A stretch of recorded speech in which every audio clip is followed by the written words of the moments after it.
Hey, what's up everyone? Hope you're all having a wonderful time. So here we got a very quick guide on the dungeon Temporal Sanctum in Last Epoch. And the main thing about this dungeon is the Eternal Cashe, and here you can put in any unique item with a legendary potential on it, and also exalted item of the same base type. Once you do seal the cache, it will then randomly pick one or more of the affixes from the exalted item, depending on how many legendary potential the unique has, and then it will then put those affixes on the unique, making it a legendary item.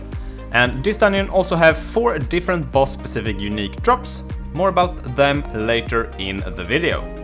To enter the dungeon, you will need to get the Temporal Sanctum key, and this can be obtained by different kinds of sources, but mostly it will drop from rare enemies and bosses within the Monolith of Faith. Having a higher corruption and echo modifier seems to affect the drop rate chance for the keys as well. There are always 4 tiers to choose from per dungeon, and you will have to start by completing the first to be able to enter the next. Depending on the tier of your choice, the dungeon will get harder the higher you choose, and the last boss also have some exclusive unique locks behind each tier. Every dungeon has its own unique mechanic. Temporal Sanctum has a temporal shift. This mechanic is very simple. You use it to swift in to the normal realm, and you can then swift back to the void realm. While doing the dungeon, you might find gates that are locked into one of the realms, but they are open in another one. So you basically just want to jump back and forth to these realms until you get through this dungeon.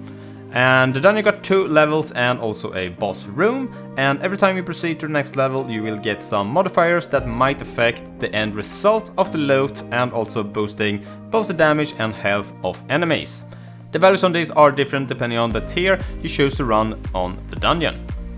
The final boss is called Chronomancer Julra, and she used mainly 1 damage source being Void. But she also have a ability doing Cold and another one being Lightning. The boss got a couple of abilities to watch out for. You also have to use the Temporal Shift to jump back and forth to the different realms. First ability, she creates a area-wide explosion, and this is extremely dangerous and has to be dodged by using the Temporal Shift. She also creates a windmill of lasers that rotate around the room. She also firing off clones of chilling water, creating homing orbs of water, summoning a healing fountain, creating lingering explosion on the ground, summoning pillars that shoot lightnings on you, and also firing void orbs that follows in a line. For the boss specific loot, we have Julra's Star Dial, which can be dropped by completing the boss on tier 1. And the next one is going to be a unique helm called Somnia that can be dropped from tier 2. We got a pair of gloves called Julra's Obsession that can be obtained from tier 3. And lastly, a relic called Vessel of Strife, which is locked behind tier 4.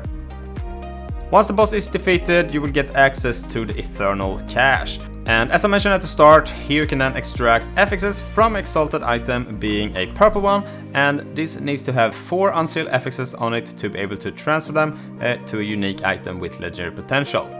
You can have up to 4 legendary potential on a unique item, but that's really rare. The item needs to be the same time for this to work as well, so shields for shields, helm for helms, and so on. Some notes to keep in mind is if you are putting a class specific affix on a unique item, this item will then turn into a class specific legendary. Exalted items with sealed affixes can still be used in the legendary creation, providing that they are still having 4 unsealed affixes. Affixes on different tier presented on the exalted item has the same chance to be chosen for a newly created legendary item. And also getting the affixes to as high tier as possible on an item before sealing it is usually recommended, even if it doesn't hit that one stat that you were hoping for. But even then, it still got a higher tier than it otherwise would.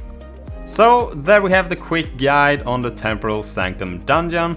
Thanks for watching. If you found this video helpful, don't forget to like, comment and subscribe to the channel to show your support. And with that said, I'll see you in the next one. Bye!